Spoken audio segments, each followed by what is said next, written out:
বাংলাদেশে অবস্থিত ভারতের হাই কমিশন কার্যালয়ের মধ্যে আক্রমণের পর এবং ভারতের সহকারী হাই কমিশনারকে তার বাড়িতে গিয়ে আক্রমণের পর ভারতের সাথে বাংলাদেশের সম্পর্ক অনেক বেশি খারাপ হয়ে যায়। এর পরবর্তী সময়ে আমরা ভারতের মধ্যে দেখতে পেয়েছি বাংলাদেশের যে হাই কমিশন আছে সেখানের মধ্যে ঘেরাও করা হয়েছে এবং আক্রমণ করার জন্য গিয়েছে অনেক উগ্র হিন্দুবাদীরা। বাংলাদেশে যেরকম উগ্র মুসলমান আছে, ভারতের মধ্যে কিছু উগ্র হিন্দুবাদীরা আছে। তার কিছুদিন পরে ভারতের সাথে বাংলাদেশের যুদ্ধ অবস্থা তৈরি হয়ে যায়। এই অবস্থা বিরাজমান এখনো আছে, কিন্তু তারেক জিয়া বাংলাদেশে আসার পরে ব্যাপারগুলো আস্তে আস্তে শিথিল হতে শুরু করে দিয়েছে। কিন্তু শিথিল হতে শুরু করে দিলে কি হবে? এখনো কিন্তু ভারতের কিছু হিন্দুরা বাংলাদেশ হাই কমিশন বারবার ঘেরাও করছে এবং বাংলাদেশের যে হাই কমিশনার আছে ওইখানে দায়িত্বপ্রাপ্ত তার জীবনেরও হুমকি আছে। সেই কারণে অনেকেই এখন বলছে বাংলাদেশের হাই কমিশনকে ভারত থেকে বের করে দেওয়া হয়েছে। আবার অনেকেই বলছে যে বাংলাদেশের যে পররাষ্ট্র উপদেষ্টা আছে তিনি বাংলাদেশের হাই কমিশনারকে বাংলাদেশে তলব করে নিয়ে এসেছে। এখন কেন হঠাৎ করে বাংলাদেশ হাই কমিশনার ভারত থেকে বাংলাদেশে চলে আসলো? পালিয়ে এসেছে নাকি বাধ্য এসেছে? তার কিছু গুরুত্বপূর্ণ বিষয় নিয়ে আমি আলোচনা করব। আপনারা শেষ পর্যন্ত ভিডিওটি দেখবেন, সকল বিষয় ক্লিয়ার হয়ে যাবেন। প্রথমত, ভারত বাংলাদেশ হাই কমিশনার যিনি দায়িত্বপ্রাপ্ত আছেন ভারতের মধ্যে, ওনাকে কিছু বিষয়ে প্রশ্ন করা হয়েছে, সেগুলোর আনসার দেওয়ার জন্য বলা হয়েছিল। প্রথমত, ভারতের উপর যে মিথ্যা ন্যারেটিভ তৈরি করা হচ্ছে, এগুলো কেন তৈরি করা হচ্ছে, এগুলো বাংলাদেশ সরকার আদৌ কি দমন করছে? প্রথমত, কিছুদিন আগে বাংলাদেশের মধ্যে ভারতের উপর একটা ব্লেম দেয়া হয়েছিল এবং মিথ্যা ন্যারেটিভ তৈরি করা হয়েছিল। কি ন্যারেটিভ? যে এই যে হাদি হত্যা হয়েছে, এই হাদি হত্যার পিছনে ভারত সম্পূর্ণরূপে দায়ী। হত্যাটা সংগঠিত করেছে, সকল কিছু ভারতের মেটিকুলাস ডিজাইনের মাধ্যমে হয়েছে। ভারতের উপর একটা মিথ্যা ন্যারেটিভ তৈরি করেছে এই ডক্টর ইউনূস সরকার এবং মিডিয়াগুলো। এই সকল বিষয় জানতে চেয়েছে। আর দ্বিতীয় বিষয় হচ্ছে বাংলাদেশের মধ্যে যে হিন্দুদের উপর নির্যাতন হচ্ছে, এই নির্যাতন কেন হচ্ছে? সরকার যারা অপরাধী তাদেরকে কি আদৌ গ্রেপ্তার করছে নাকি এরকম নির্যাতন চলতে থাকবে? এই বিষয় নিয়ে কি পদক্ষেপ নিচ্ছে সরকার? আর তৃতীয় সবচেয়ে গুরুত্বপূর্ণ যে বিষয়টি হচ্ছে সেটা হচ্ছে বাংলাদেশের মধ্যে যে সকল অরাজকতা হচ্ছে, যে সকল অশান্তি হচ্ছে, সকল কিছুর পিছনে নাকি ভারত আছে, ভারত উস্কিয়ে দিচ্ছে। এই সকল মিথ্যা ন্যারেটিভ কেন তৈরি করা হচ্ছে এগুলো প্রশ্ন করা হয়েছে। এখন মূলত এই প্রশ্নের উত্তরে কিন্তু বাংলাদেশ হাই কমিশন দিতে পারে নাই। আর ওনার জীবনের রিস্ক। তৃতীয় ব্যাপার হচ্ছে যে ভারতের উগ্র হিন্দুত্ববাদী লোক যারা আছে তারা কিন্তু ওনার জান নিয়ে ফেলবে, এরকমও হুমকি দিচ্ছে। এখন সে সকল বিষয় হয়তো চিন্তা করে বাংলাদেশের পররাষ্ট্র উপদেষ্টা যিনি আছেন তিনি বাংলাদেশে নিয়ে এসেছে এই আমাদের ভারতে নিযুক্ত যিনি রাষ্ট্রদূত বলেন বা হাই কমিশনার তাকে। কিন্তু এগুলো তো হওয়ার কথা ছিল না। আমার কথা হচ্ছে বাংলাদেশে উগ্র মুসলমানরা ভারতের হাই কমিশনারকে কেন আক্রমণ করতে যাবে? হাই কমিশন কার্যালয়ে কেন আক্রমণ করতে যাবে? ভারতের উগ্রবাদী হিন্দুরাও কেন বাংলাদেশে হাই কমিশন আক্রমণ করতে যাবে? ভারতের সাথে আমাদের কি এমন খারাপ সম্পর্ক হয়ে গিয়েছে, ভারতের সাথে কি এমন যুদ্ধ অবস্থা হয়ে গিয়েছে যে এ সকল কিছু আমাদের করতে হবে? এগুলা মূলত পাকিস্তান টেকনিক্যালি ভাবে করাচ্ছে। আর বাংলাদেশে কিছু উগ্র জঙ্গি আছে, পাকিস্তানের কথা মতো নাচতেছে, পাকিস্তানের কথা মতো গাইতেছে। পাকিস্তান যা শিখাই দেয় তারাও তাই বলে, সেই ন্যারেটিভ গুলো বাংলাদেশের মানুষের মধ্যে ছড়িয়ে দিচ্ছে। এগুলো মূলত বাংলাদেশের জন্য কোনো ভালো কিছু বয়ে আনবে না, বরং বাংলাদেশের মানুষের জন্য ক্ষতি হবে। আমাদের বাংলাদেশটা ধ্বংসের পথে চলে যাবে। পাকিস্তান তো ঋণের বোঝা বইতে বইতে এখন তাদের বন্দর দিয়ে দিচ্ছে, এটা দিয়ে দিচ্ছে, সেটা দিয়ে দিচ্ছে। পাকিস্তানের আছে কি? পাকিস্তানের বালুচিস্তান সবচেয়ে বড় একটি প্রদেশ। পাকিস্তানের 100 ভাগের 44% হচ্ছে বালুচিস্তান। বাংলাদেশের ডাবল হচ্ছে বালুচিস্তান। সে বালুচিস্তান পাকিস্তান থেকে ভাগ হয়ে যেতে চাচ্ছে অনেক বছর আগে থেকে, স্বাধীনতা অর্জন করতে চাচ্ছে অনেক বছর আগে থেকে। হয়তোবা স্বাধীনতা অর্জন করে ফেলবে, আলাদা একটি দেশ হয়ে যাবে। তো পাকিস্তান তখন তো কিছুই থাকবে না। পাকিস্তান এমনিতে এখন তলাবিহীন ঝুরি, অস্ত্র ছাড়া, কিছু ভাঙ্গারি মাল ছাড়া তাদের কিছু নাই। সে সকল অস্ত্র চালাবে কি করে? টাকা লাগবে তো, তেল কিনতে হবে তো, সেটা তাদের কাছে নাই। তারা নিজেরা ধুকে ধুকে মরতেছে।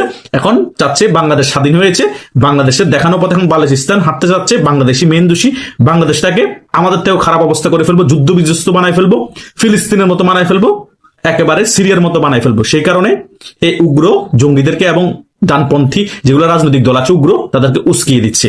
তাদেরকে বলে দেওয়া হয়েছে তোমরা ভারত ন্যারেটিভ যেগুলো আছে সেগুলো জনগণের মাঝে তুলে ধরো, এমন এমন কিছু কার্যকলাপ করবা, সকল কিছু ভারতের উপর চাপিয়ে দিবা।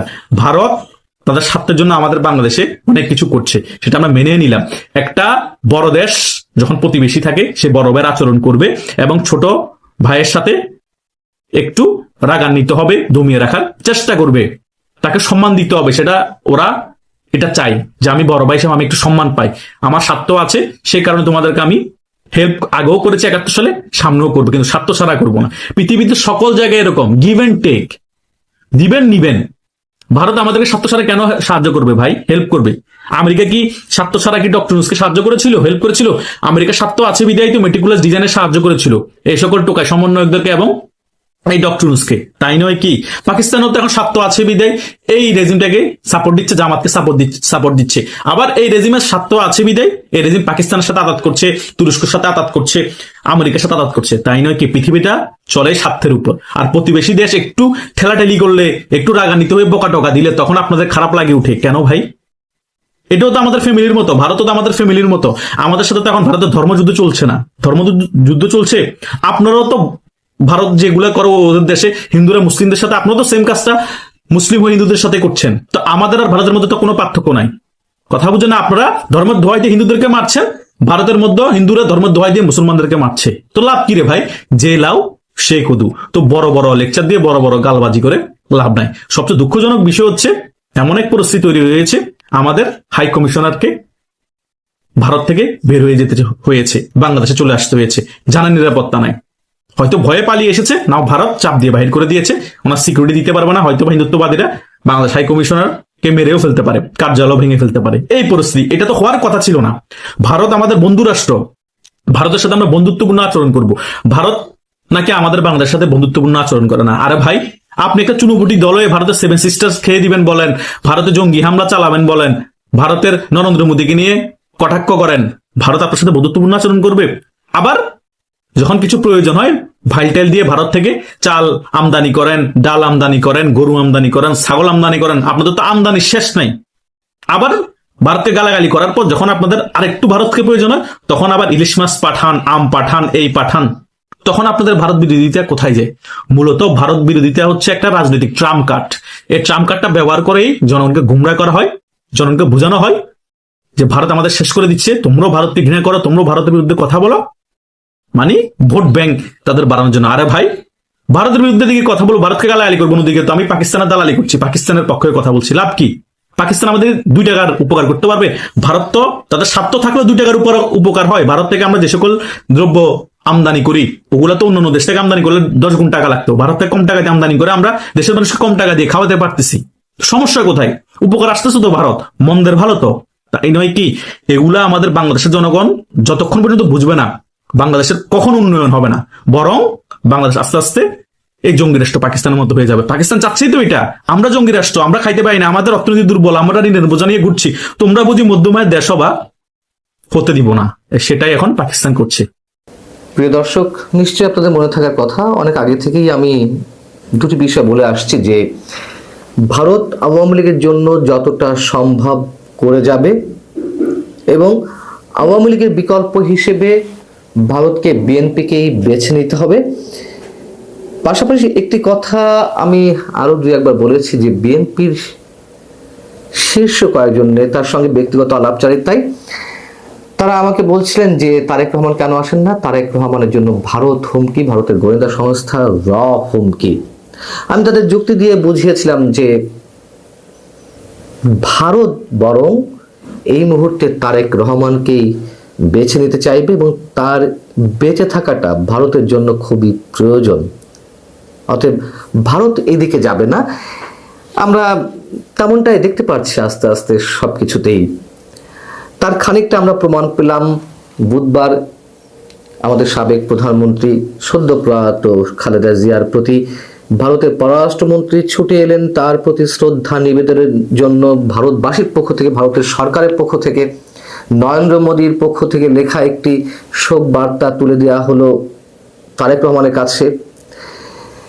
এবং তারও আগে তারেক রহমানের নিরাপত্তার বিষয়টি ভারতের পক্ষ থেকে নিশ্চিত করা হয়েছে এমন গুঞ্জনও আমরা শুনতে পেয়েছি। পরবর্তীতে এসে আমরা দেখলাম শনিবার সকালে বিএনপির প্রতি ভারতের মনোভাব যে ক্রমেই আরো নরম এবং ইতিবাচক হচ্ছে তার আরো একটি উদাহরণ। সেটি হচ্ছে শনিবার সকালে ভারতের প্রতিরক্ষা মন্ত্রী রাজনাথ সিং তিনি দিল্লিতে বাংলাদেশের মিশনে ছুটে গিয়েছিলেন শুধুমাত্র খালেদা জিয়ার জন্য। দিল্লিতে আমাদের হাই কমিশনের যে শোক বই খোলা হয়েছে সেখানে মন্তব্য লেখার জন্য, তার প্রতি শ্রদ্ধা নিবেদনের জন্য। সেখানে গিয়ে তিনি কি লিখলেন? তিনি লিখলেন, প্রতিরক্ষা মন্ত্রী রাজনাথ সিং তিনি লিখছেন, ভারতের সঙ্গে বাংলাদেশের সম্পর্ক জোরদারে গুরুত্বপূর্ণ অবদান রেখে গেছেন সাবেক প্রধানমন্ত্রী খালেদা জিয়া। তার এই উল্লেখযোগ্য অবদান সব সময় স্মরণ করা হবে। পরে এই বিষয়টি তিনি আবার তার নিজের যে এক্স হ্যান্ডেল সেটিতে পোস্ট করেছেন। দিল্লির এই বাংলাদেশ হাই কমিশনেই গত কয়েকদিন আগে 23শে ডিসেম্বর আমরা দেখলাম যে হিন্দুত্ববাদী কয়েকটা সংগঠন তারা প্রতিবাদ মিছিল করে হাই কমিশন ঘেরাও করার চেষ্টা করলো এবং এই ধরনের প্রতিবাদ মিছিলের মধ্য দিয়ে দিল্লি বেশ উত্তপ্ত হয়ে উঠল। তারও দিন তিনেক আগে আমরা দেখলাম যে কয়েকজন